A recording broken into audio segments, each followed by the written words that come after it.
हरिहंत देवादिदेवच्या रक्तगंगा शासन नायक क्षण भगवान महावीर स्वामी उन प्रभु ने संसार के जीवों को मोक्ष का मार्ग बतलाया। आपके सामने आचार्य मानतुंग श्री द्वारा रचित भक्तामृत स्तोत्र की चर्चा कर रहे हैं। आज 24वीं गाथा के ऊपर चिंतन करेंगे। त्वामव्ययं विभुमचिन्त्यमसंख्यमाद्यं ब्रह्माण्डमीश्वरमनन्तमनङ्गकेतुं योगीश्वरं विदितयोगमनेकमेकं ज्ञानस्वरूपममलं प्रवदन्ति सन्तः। स्तुतिकार कह रहे हैं, हे गुणार्णव, हे गुणों के वर्णन करने के योग्य, अक्षय, विभु, अचिंत्य, असंख्य, आद्य, ब्रह्मा, ईश्वर, अनंत, अनंग केतु, योगीश्वर, योग ज्ञाता, अनेक, ने एक, ज्ञान रूप तथा निर्मल।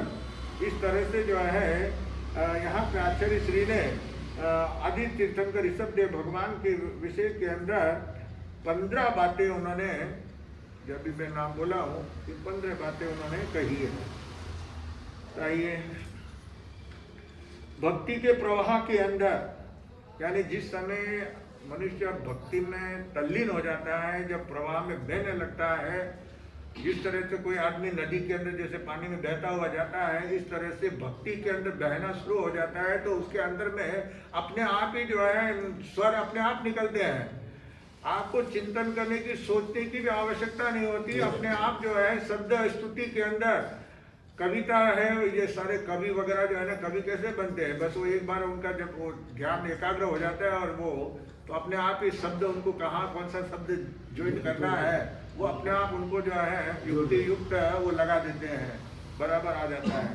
तो इसी तरह से यहाँ पे वो प्रवाह के अंदर बहते हुए, यानी कि जैसे धारा में तत्व ज्ञान की धारा, पानी की धारा होती है उसमें बहते हैं, लेकिन यहाँ पे तत्व ज्ञान, तत्व की बातें, ज्ञान की बातों के अंदर जो है बहने लग गए हैं।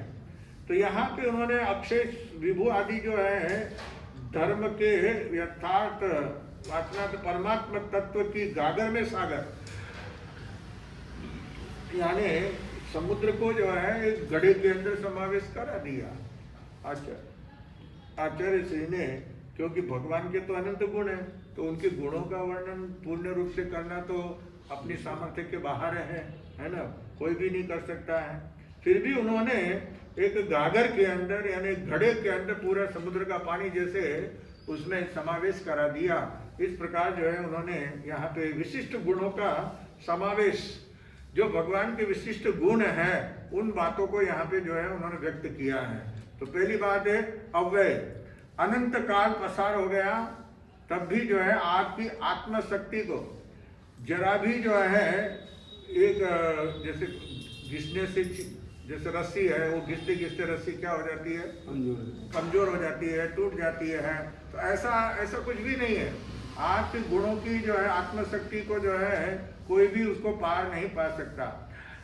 उसी तरह से आपके स्वरूप के अंदर जो है मग्न हो जाते हैं, तो उसमें भी कोई फेर फार नहीं है। इतना काल हो गया, इतना समय हो गया कि अपन वर्षों की गिनती, तीसरे आर्य को, ऋषभदेव भगवान को जन्मों को कितना समय हो गया, वर्षों की गिनती नहीं लगा सकते। अरबों वर्ष व्यतीत हो गए, है ना, वर्षों की गिनती हम नहीं लगा सकते हैं। तो ऐसे जो है इतना समय व्यतीत हो गया, फिर भी आपके गुणों में जरा भी हानि नहीं हुई। लोगों की किसी की गुण गाथा जो है थोड़े समय तक चलती है, प्रसिद्धि पत्र होता है, आज 100 वर्ष तक वो बिल्डिंग रहती है, 150 वर्ष, 200 वर्ष, 300, 400, 1000 वर्ष, उसके बाद में वो दीवार क्या होती है, गिर जाती है। तो उसके बाद में जो पुराना वो गिर जाती है, तो उसके बाद में कौन देखने के लिए आते हैं, वहाँ पे दूसरा भी नाम आ सकता है ना, वो नाम किधर चला जाता है पता भी नहीं चलता है। लेकिन आपके जो है विश्व के अंदर, यानी आप हे प्रभु, आप जो है अव्यय है, आपके व्यक्त नहीं कर सकते। आपके गुणों को व्यक्त करने के सामर्थ्य नहीं है। दूसरी बात, विभु, आपका ज्ञान विश्व के तमाम क्षेत्र में फैला हुआ है, पूरे विश्व में आपका ज्ञान फैला हुआ है, इसलिए आप विभु कहलाते हैं। तीसरी बात, जब जब पंडित जो है पंडितों के द्वारा बुद्धि से अपने स्वरूप का यानी आपके स्वरूप का विचार करते हैं और विचार करने के लिए बैठते हैं पंडित लोग, तब उस समय उनको ऐसा लगता है कि जितना वो चिंतन करते हैं उससे भी अनेक गुणा रूप उनके सामने आता है। जितना भी वो चिंतन करते जाते हैं, कोई कोई चीज ऐसी होती है कि थोड़ा सा ही डालते हैं पूरे शरीर, जिस तरह से एक 10-20 लीटर मान लो दूध है और उसके अंदर जो है जहर का एक बूंद है ना, तो क्या होता है, अब एक बूंद से जो है वो पूरे दूध को क्या कर देता है, जहरीला बना देता है। तो एक उदाहरण के तौर पे यानी एक छोटी चीज भी जो है वो धीरे से जो है उसका क्या होता है, फैलाव होता जाता है।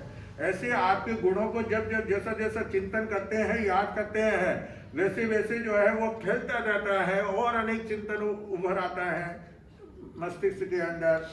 अनेक गुण स्वरूप आप जो है, कोई विषय बाकी नहीं रहा।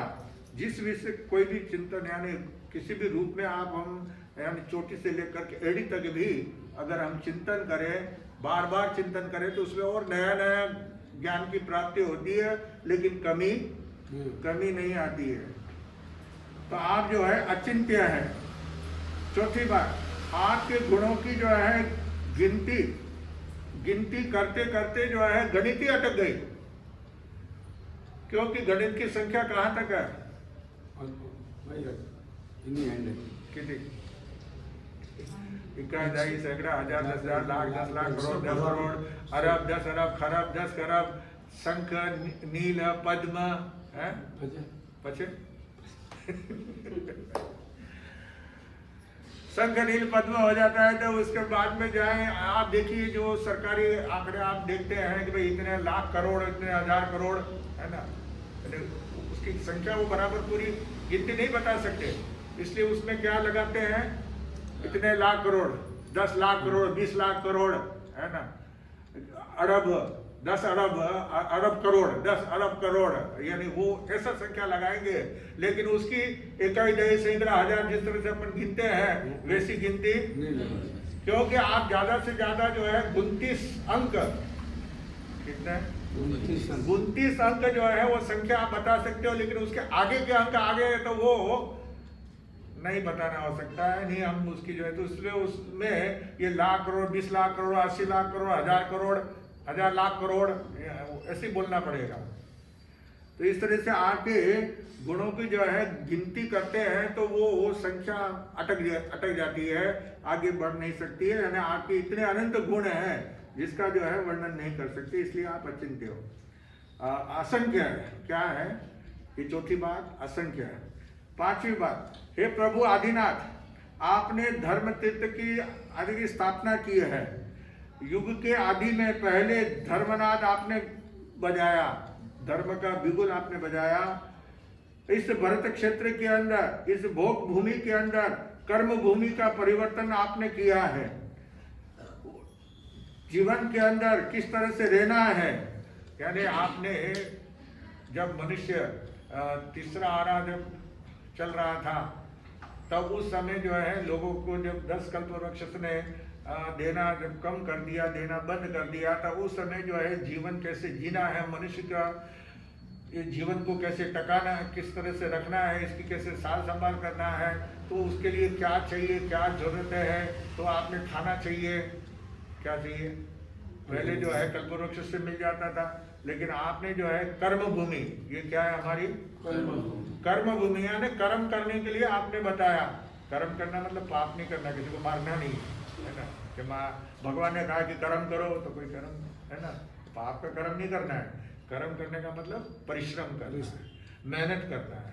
तो आपने खेती करना सिखाया, जिससे जो है लोगों के पेट भरने लगे। पशु वगैरह जानवर को कैसे पालना है, उनकी कैसे रक्षा करना है, वो भी आपने सिखाया। अस्त्र शस्त्र वगैरह, राजकीय व्यवस्था कैसे करना है, संसार के अंदर न्याय कैसे करना है, न्याय प्रणाली भी आपने शुरुआत की।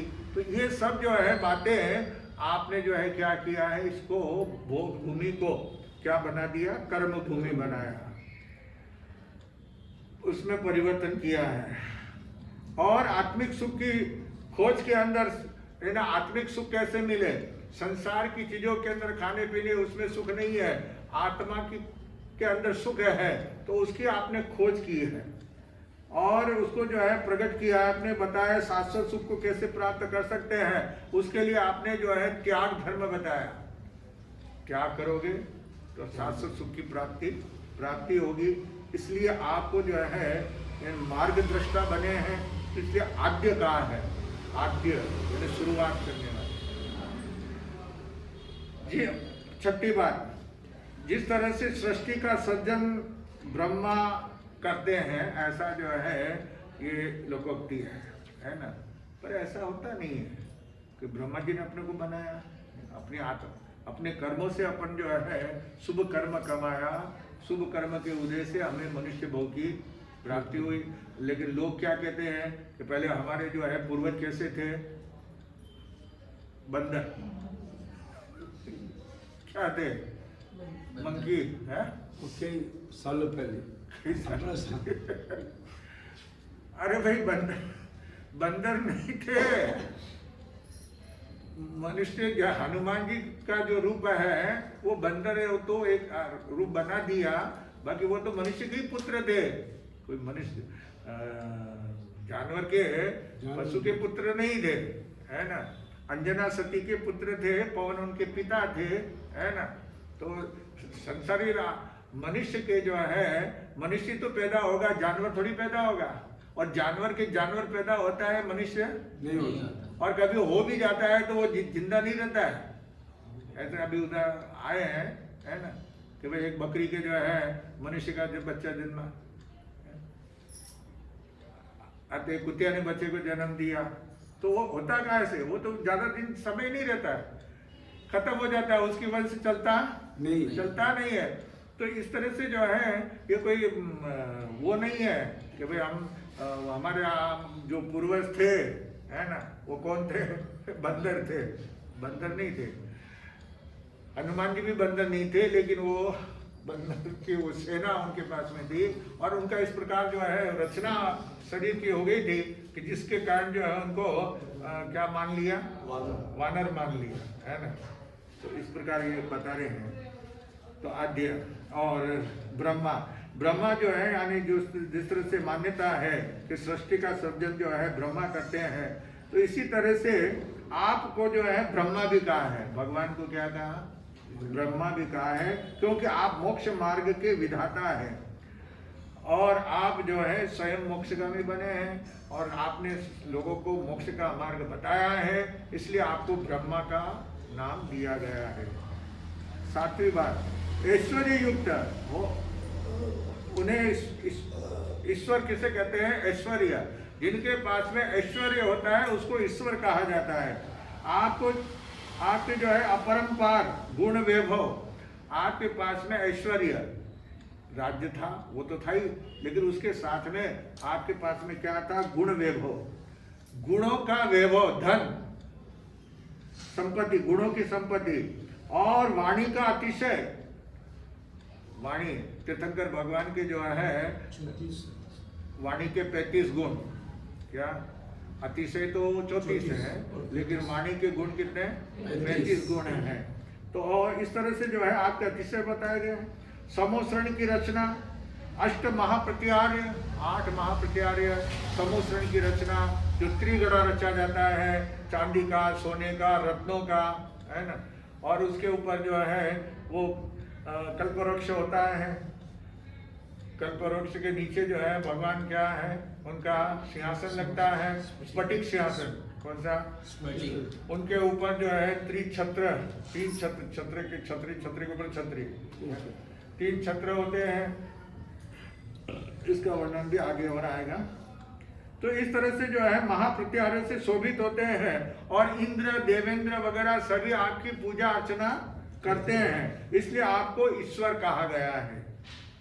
8वीं बात, आपने संतों को अनंत भी कहा है, क्योंकि आपको जो है संतों ने क्या कहा, अनंत, क्योंकि आपका ज्ञान अनंत है, दर्शन गुण अनंत है, शक्ति अनंत है, सुख अनंत है, आप अनंत चतुष्टय से युक्त है, इसलिए आपको अनंत कहा गया।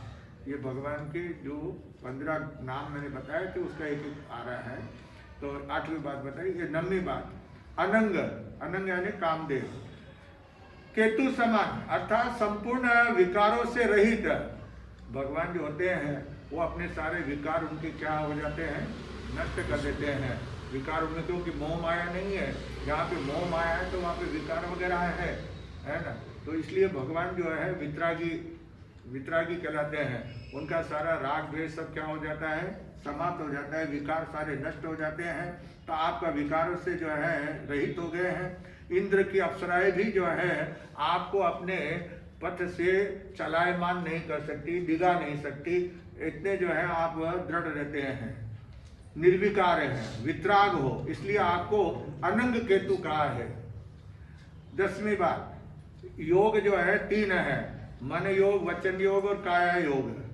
ये मन योग से अनुत्तर विमान में रहे हुए देवताओं के मन में भी कोई संशय होता है तो आप यहीं से बैठे हुए जो है उनका निवारण कर देते हैं। मन का योग इतना होता है, आप 3 योग से हैं कि यहाँ पे देवलोक में अनुत्तर विमान के देवता वहाँ पे बैठे हुए, उनके मन में चिंतन होता है कि मेरे मन में ये शंका हो गई, वो शंका का समाधान भगवान से करना है। तो यहाँ भगवान को पता चल जाता है, वो मन ही मन से जो है उनका उत्तर उनको, या किसी को पता भी नहीं चलता है कि भगवान ने किसको उत्तर दिया, किसने प्रश्न पूछा, क्या है, वो अपने आप इधर से उत्तर मिल जाता है, उनका समाधान हो जाता है। तो इस तरह से मनोयोग है।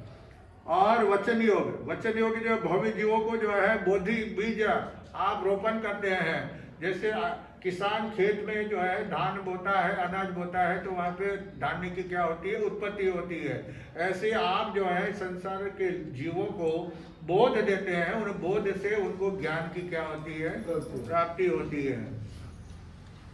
आपका काय योग भयंकर, यानी ऐसी इति भीति कहते हैं, इति भीति व्यापे नहीं जग में, वृष्टि समय पर हुआ करे, धर्मनिष्ठ होकर राजा भी न्याय प्रजा का किया करे। मेरी भावना के अंदर जो है वो कह रहे हैं इति भीति, यानी किसी भी प्रकार का ये अतिवृष्टि होना, दुष्काल पड़ना, भूकंप आना, ये सब जो है नहीं होता है। और ये उपद्रव वगैरह, तूफान आना, जहाँ पे भगवान आप विराजमान होते हैं वहाँ पे ये सब किसी प्रकार का तूफान वगैरह सब कुछ भी नहीं होता, किसी को भी असहता नहीं होती है, सब शांत रहते हैं, उपद्रव सब शांत हो जाते हैं आपके वहाँ से पगलिया करने से। इसलिए आपको सब योगियों ने मिलकर के आपको कहा है योगीश्वर। 11वीं बात, हे प्रभु, आपने मन होते हुए भी मन में कोई किसी प्रकार का हर्ष और शोक नहीं, यानी आपके मन है, भगवान का मन कोई खत्म नहीं हो गया। मन क्या है, मन है, वचन है, काया है, तीनों योग है। तो मन होते हुए भी जो है आपके कोई शोक, हर्ष, खुशी है ना, अपने को तो सुख में खुशी हो जाती है, दुख में दुख हो जाता है। कोई ऐसा प्रसंग आता है तो उसमें अपने को खुशी प्रकट करते हैं, हर्ष मनाते हैं, खुशियाँ मनाते हैं, और किसी प्रसंग के ऊपर जो है तकलीफ भी पाते हैं, दुखी भी होते हैं, रोते भी हैं, कालोकल्पांत भी करते हैं, सिर माथा भी कूटते हैं, है ना। क्या हर्ष शोक होता है अपने मन में, राग द्वेष, ये राग द्वेष होने में देते हैं। कई लोग तो ऐसे होते हैं कि मान लो चलते हुए या दीवार की लग गई ना, थोड़ी सी धक्का लग गया है ना, उसको वापस लात मारेंगे। अरे पूछो उसको क्यों इसने मेरे मार दी, अरे इसने कहा मारी, वो कहा तेरे पास में आई थी दीवार, तू जाकर के टकराया उससे, है ना। वो हमारे साथ में बाफना था ना, अभी नहीं, आपने इनको मालूम है ना, वो बाफना था ना, वो ऐसे ही करता है, वो फिर जरा से लेके पाटे के लेके पाटे को पाचे मारेगा। हिसाब चुप तो कर दो। यहाँ पे यही सिरापुर में छुमासा था ना, वो बाथरूम के अंदर जो जाली रहती है ना, वो थोड़ी सी उसके लग गई होगी, तो वापस उसने वो लात मारी तो खून हो गया, चीरा हो गया। यही की बात है। उसको ये क्या आ गया, उसने मैंने मारी इसलिए मारो। अरे तो तेरे तकलीफ किसको हुई? अपने को डबल तकलीफ हुई ना, पहले तो लगी, फिर ऊपर से और उसके मारी तो और डबल ज्यादा चमड़ी छिल गई, है ना। तो ये आदत होती है अपनी। तो क्यों होती है कि हमारे में राग द्वेष है, लेकिन भगवान में राग द्वेष नहीं है। इसलिए मोह माया नहीं है, ममता नहीं है। इसलिए योग होते हुए भी, मनोयोग होते हुए भी आप जैसे योग को जान करके आप अयोगी बन गए, योग होते हुए भी क्या बन गए? अयोगी बन गए। इसलिए संसार के अंदर सभी जीवों के मन वचन काया का योग का आप ज्ञाता और दृष्टा है। क्या तीनों योग के आप क्या है? जानने वाले, दृष्टा देखने वाले हैं, परंतु आप उनके ऊपर विजय प्राप्त कर लिया है। इसलिए आपको एक नाम दिया है विदित योग। विदित योग नाम से उनको पुकारा गया है। 12वीं और 13वीं बात बता रहे एक साथ में, अपेक्षा से आप अनेक और एक, यानी एक तो एक होता है और एक होता है अनेक। अनेक यानी बहुत, एक वचन बहुवचन, एक वचन में तो एक, बहुवचन में अनेक, है ना।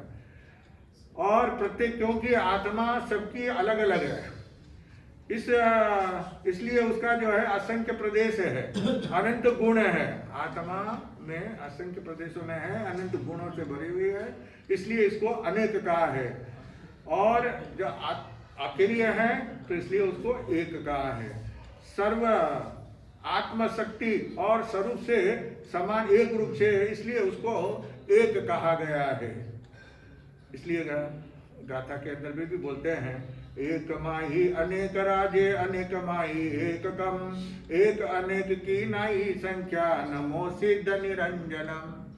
सिद्ध भगवान की स्तुति करते हुए कहा है कि एक के अंदर अनेक, एक में क्या है? अनेक है, और अनेक के अंदर एक है। एक अनेक की संख्या नहीं जान सकते हैं, ऐसे सिद्ध निरंजन भगवान है। हे प्रभु, आप जो है क्या हो? एक में अनेक हो और अनेक में एक हो, इसलिए इस प्रकार का है। 14वीं बात के अंदर कहते हैं आप साक्षात ज्ञान स्वरूप हो। आत्मा में अनंत गुण है, उसमें फिर भी उसमें जो है प्रधानता ज्ञान गुण की है। हमारे आत्मा के अंदर अनंत गुण है इसमें, लेकिन सबसे बड़ी महत्ता जो है यहाँ पे बता रहे हैं, तो उसकी किसकी बता रहे हैं? ज्ञान गुण की, ज्ञान की बात बता रहे हैं। इसलिए ज्ञान गुण की दृष्टि में रख करके स्तुतिकार यानी आचार्य श्री कह रहे हैं कि आपके ज्ञान में तीनों लोक समय समय प्रतिबिंबित होता है, यानी कि हर समय आपका जो है प्रतिबिंब दिखाई देता है। ये पूरा ज्ञान के अंदर आपके कोई रहस्य, आपका ज्ञान के अंदर कोई भी रहस्य, संसार की कोई बात छिपी हुई नहीं है, इसलिए आपको ज्ञान स्वरूप कहा गया है। 15वीं बात के अंदर कह रहे हैं पूर्ण ज्ञान तभी होता है कि जब हमारे जीवात्मा में से मोह की मलिनता नष्ट हो जाती है, यानी मोह कर्म जब समाप्त हो जाता है तब पूर्ण ज्ञान, पूर्ण ज्ञान का मतलब केवल ज्ञान, केवल ज्ञान की क्या होती है? प्राप्ति होती है। और जब पूर्ण ज्ञान प्राप्त हो जाता है तो शुद्ध बन जाते हैं। आप मोह विजेता बन गए हैं, काम विजेता बन गए हैं, इसलिए आप क्या हो? निर्मल हो, निर्मल हो, पवित्र हो।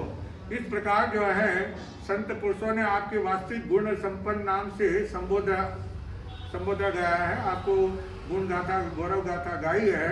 और इसलिए तो कहते हैं कि प्रभु आपके नाम हजार है, किस नाम से कंकोत्री लिखे? भगवान के नाम क्या है? अनेक है। अब किस नाम से भगवान को कंकोत्री लिखते ना, आप ब्याह शादी वगैरह होती है तो क्या लिखते हैं? पत्रिका लिखते हैं ना, है ना, सकल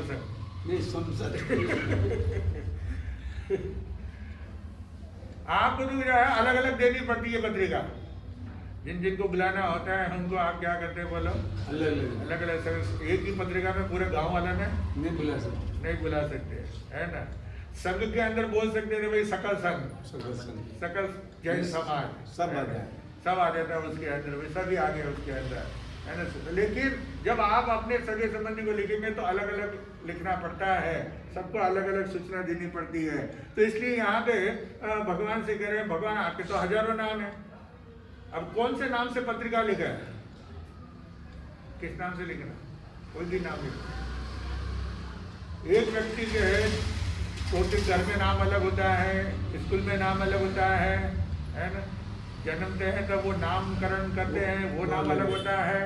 प्यार से वो बुआ वगैरह होती है, वो अलग नाम से। आजकल सब बच्चों को ज्यादा करके लड्डू ने पिंटू ने पिंटू, पिंकी, है ना, ऐसे नाम बुलाते हैं, है ना, परिवार के अंदर। लेकिन उसकी जन्म कुंडली के अंदर जो अक्षर आता है वो सही नाम, वो नाम होता है ना। बाकी फिर घर में अलग नाम से पुकारते हैं तो वही नाम, कभी स्कूल में वही नाम दे देते हैं, है ना। बुधिया शादी राजन बाजी बोल लिखे, जन्म में बोल नाम लिखे पति का।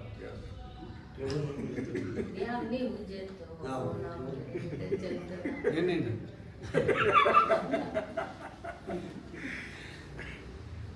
तो फिर अब ज्योतिषी को पूछ लेंगे, ये दिखा रहे ज्योतिषी को पूछ लेंगे। हाँ जी। तो इस प्रकार जो है भगवान का इस 24वीं गाथा के अंदर भगवान की गुणों का बहुत विस्तार से वर्णन किया। अपन तो संक्षिप्त के अंदर किया, लेकिन क्योंकि इसमें तो गागर में सागर भरा है, यानी भगवान के जो अनंत गुण है उनमें से उन्होंने चुन चुन करके जो है वो गुण, उन गुणों के अंदर में भी अनेक गुण उन्होंने जो है भर दी है।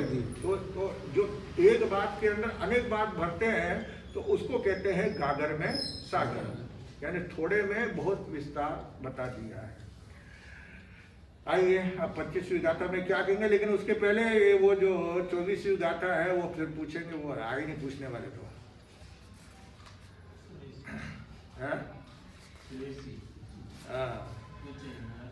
आप इस गाथा का अगर कोई जाप करता है शुद्ध मन से, मनोचन काय के शुद्धि के साथ में बराबर जाप इसका कर लेता है, जो हजारों की संख्या में होता है जाप, तो उसके जो है सिर दर्द है, आधा सीसी है, ये सिर दर्द और आधा सीसी की बीमारी, माथा दुखने की बीमारी से खत्म कर देगा इस गाथा का जाप करने से। आइए चरित्र के अंदर बताया कि वहाँ पे माली जब आया, पहले वो चारों व्यापारी, फिर वो एक आंख वाला आया, वो भाग गया, माली आया, माली ने कहा कि राजा ने कहा था कुछ है ना, हाँ कुछ है, कई के दूंगा, है ना, कई के है इसमें, तो ऐसा जो है इन्होंने कहा था, तो मुझे कई के दे दो। बोले भाई कितना पैसा चाहिए, तो बोले मुझे पैसा नहीं चाहिए, मुझे तो जो है कई के दे दो, कई यानी कुछ दे दो। तो उन्होंने कहा ठीक है। तो वो गड़ा के अंदर जो है दुमई सांप जो है वो रख करके लाए थे, और तो उसको कहा कि देख लो गड़े में वो कुछ है, क्या कर लो, देख लो, ले लो। तो उसने हाथ डाला तो उसको जो है वो गिला गिला लगा, और वो चिकने और वो सब नाम उसको आया नहीं। वो बोला इसमें कई का है, मतलब कुछ है इसमें। हाँ तो बोले ले जा, कुछ देने का बोला था ना, ये गड़ा ले गया। अब वो क्या बोल सकता है, क्योंकि जैसा शब्द उसके मुंह से जो निकल गया था उसी बात को पकड़ लिया गया और कहा गया कि अब तुम लेके जाओ, कुछ है तो वही ले जाओ, जो कहा था वो मैंने तुमको दे दिया, अपने घर पे लेके जाओ और मौज करो, आनंद मनाओ।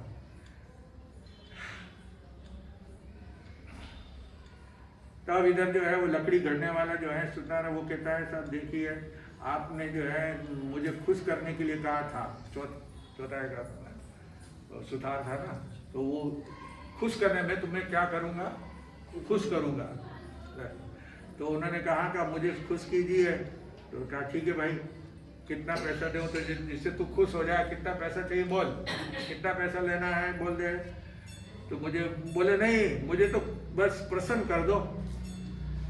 क्या करो, मुझे प्रसन्न कर दो, मुझे खुश कर दो, मैं खुश हो जाऊँ तो बस ठीक है, मुझे और पैसा नहीं चाहिए, क्योंकि पैसा मांगूंगा तो जितना मांगूंगा उतना ही मिलेगा, लेकिन अब मुझे खुश करना है। जब ये मेरे सामने रखेंगे, नहीं साहब मैं तो खुश नहीं हूँ, नहीं साहब मैं तो खुश नहीं हूँ, बोल सकता है ना, है ना। तो फिर ज्यादा से ज्यादा मनवार करेंगे, भाई ये ले ले, वो ले ले, वो ले ले, अब तो खुश है ना, पूछेंगे ना। तो इसलिए मुझे खुश करने का कहा था, इसलिए खुश कीजिए। राजा ने कहा कि आपने ऐसा कहा है, बोले हाँ, अब इनको खुश कीजिए। तो ठीक है साहब, देखिए एक बात सुनिए, आपको खुश करना मैं बिल्कुल वचन जो वादा किया है, तो मैं वादा कभी भी बदलता नहीं हूं और मैं आपको खुश करता हूं। सुनिए, राज्यसभा के अंदर जितने लोग बैठे हुए थे उन सबको संबोधित करते हुए जो है रतन कुमार कहता है, साहब देखिए मैं आपको एक बात बताता हूँ, सारे सज्जन सुनना कान लगा करके। आज खुशी का राज मैं तुमको बताता हूँ। अगर ये समाचार आपको मिले कि राजा के बेटा हुआ, तो आप खुश होंगे कि नाराज? राजा रे, हाँ? रानी नहीं, राजा रे।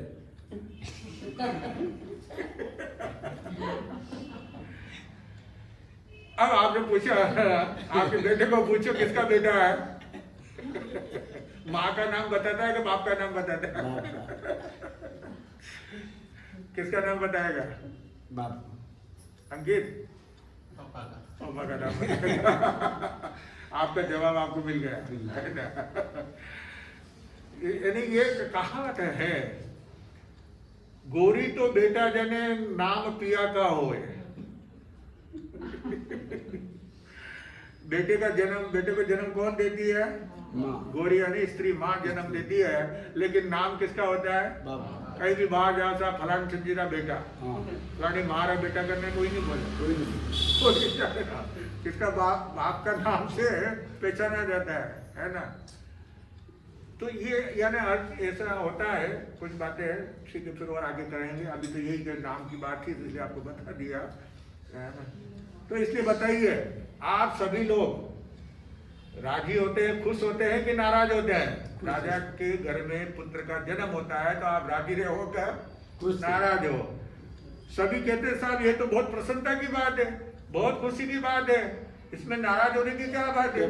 भले आदमी बॉलीवुड नाराज भी होवे, मन में रखेगा, लेकिन वहाँ राज्यसभा के अंदर राजा के सामने बोल सकता नहीं। क्यों बोलेगा तो क्या होगा?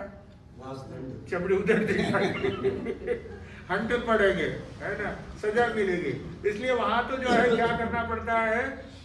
हाँ, स्वीकार करना पड़ता है। तो यहाँ पे सभी ने कहा कि बहुत खुशी की बात है। तो जब सारे सबसे प्रश्न किया, फिर उससे कहा कि बताओ, अब तुम भी बताओ। मैंने सारी सभासदों को पूछ लिया, यहाँ पे जो भी बैठे हुए हैं सब लोग, और अब मैं तुमसे पूछ रहा हूँ, अगर राजा के घर में पुत्र का जन्म होता है तो तुम खुश होते हो कि नाराज होते हो? क्या बोले? खुश फंस गया है। खुशी कहना पड़ेगा। वहां राजा के सामने वहां कहेगा मैं खुश नहीं हूं करके नहीं बोल सकता, इसलिए उसको बोलना पड़ेगा, अरे साहब बहुत खुशी की बात है, अरे बड़े आनंद की बात है। ऐसा लगता है कि मानो शेर भर घी पीने की ताकत आ रहती है कि राजा के घर के अंदर पुत्र का जन्म हुआ है, तो ये तो बहुत खुशी की बात है। तो बस पधारो, हो गए ना, आपको खुश कर दिया। आप खुश है ना? खुश है। हाँ खुश है, राजी खुशी। घर पधारो, सारे का रास्ता क्या कर दिया? साफ कर दिया। अब उनके साफ होती के जो है साहब वो आगे और व्यापारी लोग कौन से झगड़ा कर रहे थे ना, समुद्र में कितना पानी है।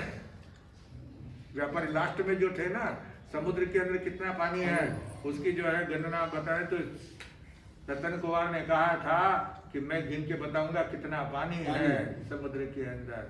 अब वो क्या कितना पानी बताएंगे वो आगे सुनने से कल पता चलेगा। कौन सा बचकान, एकादशना, आयंदील, उपवास, आज की माला जो है वासु पूज्य भगवान 12वें तीर्थंकर वासु पूज्य भगवान के नाम की एक माला पहना।